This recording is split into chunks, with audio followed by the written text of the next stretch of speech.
জুলাই গণ অভ্যুত্থানে শহীদ হয়েছেন, আহত হয়েছেন, তাদেরকে ঈদের উপহার মাননীয় প্রধানমন্ত্রী জনাব তারেক রহমানের পক্ষ থেকে আজকে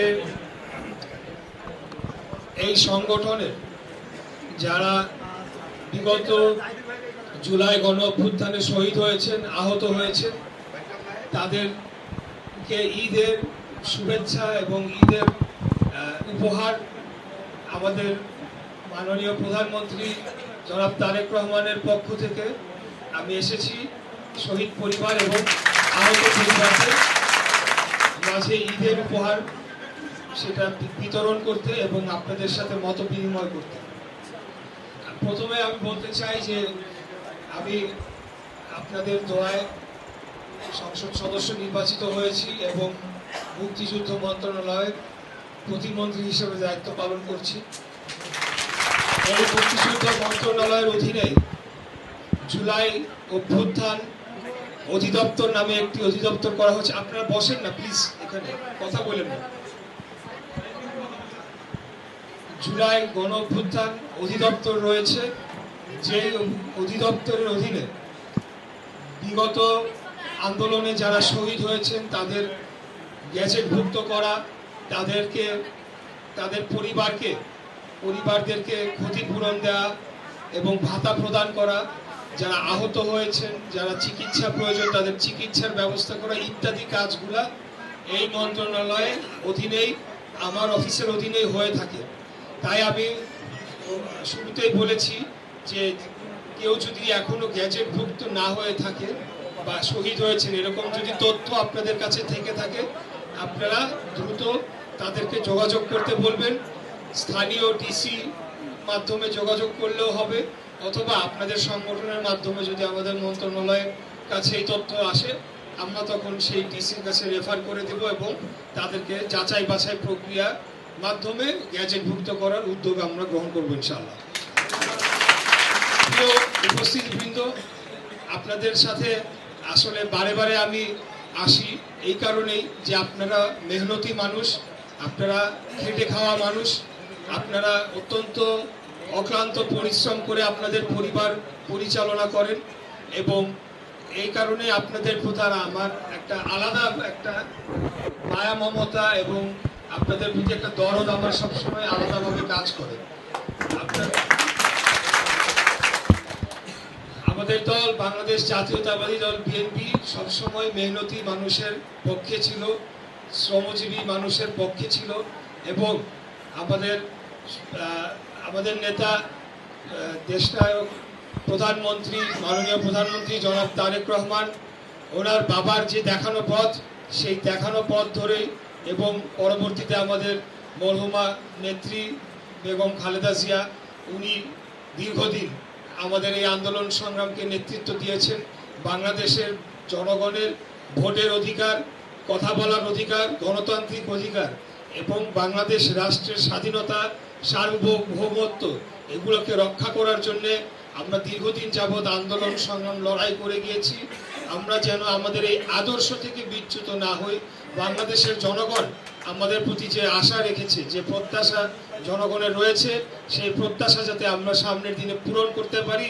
বাংলাদেশের ধনী এবং গরিবের মাঝে পার্থক্য কমিয়ে আমরা যাতে দারিদ্র্যের হার কমিয়ে আনতে পারি এবং দারিদ্র শূন্য আমরা বাংলাদেশ যাতে আগামী দিনে গড়তে পারি, সেটার জন্য আমরা এখনই একটা ভিত্তি রচনা করতে চাই, যাতে আগামী দিনে আমাদের দেশে দারিদ্র সীমার নিচে কেউ বসবাস না করে, কোনো পরিবার বসবাস না করে, কাউকে যাতে অনাহারে কাউকে যাতে না থাকতে হয়, কারোর যাতে চিকিৎসার প্রয়োজন কিন্তু অর্থের অভাবে চিকিৎসা করাতে পারছি না সেরকম বাংলাদেশ যাতে আমাদের না থাকে, কারো যাতে বাসস্থানের না থাকার ফলে রাস্তাঘাটে তাদেরকে ঘুমিয়ে না থাকতে হয়, এরকম একটা বাংলাদেশ আমরা আগামী দিনে গড়ে তুলতে চাই। আমরা চাই যে বাংলাদেশের 95% অর্থ সম্পদ যে গুটি কয়েক ব্যক্তির কাছে বন্দী হয়ে গিয়েছে 5% মানুষের কাছে, সেটার থেকে আমরা বাংলাদেশকে মুক্ত করে যাতে সম্পদের একটা সুষ্ঠু একটা বন্টন হয় এবং আমরা ধনী গরিবের মাঝে যাতে পার্থক্যটা কমে আসে সেই বাংলাদেশ আমরা গড়ার জন্য দীর্ঘদিন যাবৎ আন্দোলন সংগ্রাম লড়াই করেছি। আমাদের এই আন্দোলন সংগ্রাম এবং আমাদের রাজনৈতিক সংগ্রাম সেটা চলমান থাকবে ইনশাআল্লাহ।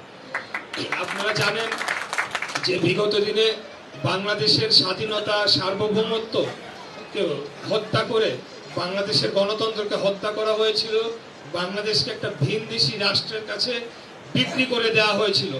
যেভাবে 1971 সালে আপনারা দেখেছেন একটি রাজনৈতিক দল অন্য একটি দেশের পক্ষ হয়ে বাংলাদেশের সাধারণ মানুষের বুকে গুলি চালিয়েছে, আমাদের মা বোনদেরকে ধর্ষণ করেছে এবং বাংলাদেশের সাধারণ মানুষকে হত্যা করে এই পাকিস্তানি হানাদার বাহিনীর সাথে হাত মিলিয়েছিল। একইভাবে বিগত 17 বছর আমরা দেখেছি আরেকটি রাজনৈতিক দল তারা বাংলাদেশকে পার্শ্ববর্তী আমাদের প্রতিবেশী রাষ্ট্রের কাছে বিক্রি করে দিয়েছিল।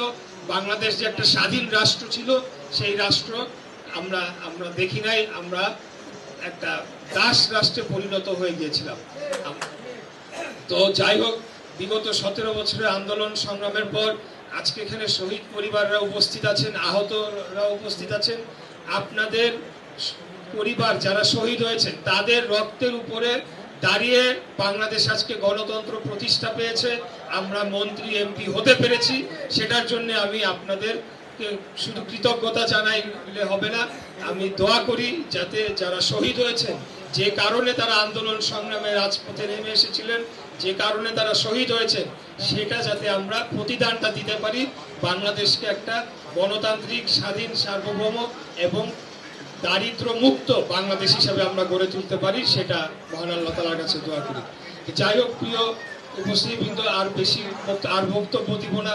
আমি আপনাদেরকে ধন্যবাদ জানাই যে আপনারা এরকম একটা সুন্দর অনুষ্ঠান আপনারা আয়োজন করেছেন। বিশেষ করে এই সংগঠনের যে আমাদের আরিফুর রহমান তুষার প্রধান সমন্বয়ক আছেন, সভাপতি আছেন অধ্যাপক আশফাকুল ইসলাম সরকার এবং সঞ্চালনায়, এবং আমাদের এই সংগঠনের যে সেক্রেটারি অ্যাডভোকেট মোহাম্মদ মাহফুজুর রহমান সহ, আমি একে একে সকলের নাম পরিচয় করলাম না, আজানও দিয়ে দিয়েছে।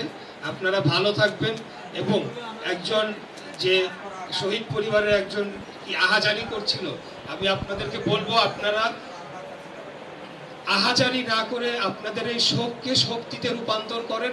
আগামী দিনে আপনাদের এই শোককে শক্তিতে রূপান্তর করে, যে কারণে আপনাদের পরিবারের সদস্যরা বুকের তাজা রক্ত রাজপথে ঢেলে দিয়েছিল, সেই বাংলাদেশ যাতে আমরা করতে পারি, সেটার জন্য আপনারা আমাদেরকে সহযোগিতা করবেন। আমরা কথা দিচ্ছি জনগণের আশা প্রত্যাশা অনুযায়ী আগামী দিনে আমরা কাজ করে যাব, আমাদের সরকার কাজ করে যাবে ইনশাআল্লাহ। সবাই ভালো থাকবেন। খোদা হাফেজ। বাংলাদেশ জিন্দাবাদ। বাংলাদেশ জাতীয়তাবাদী দল জিন্দাবাদ। ধন্যবাদ সবাই।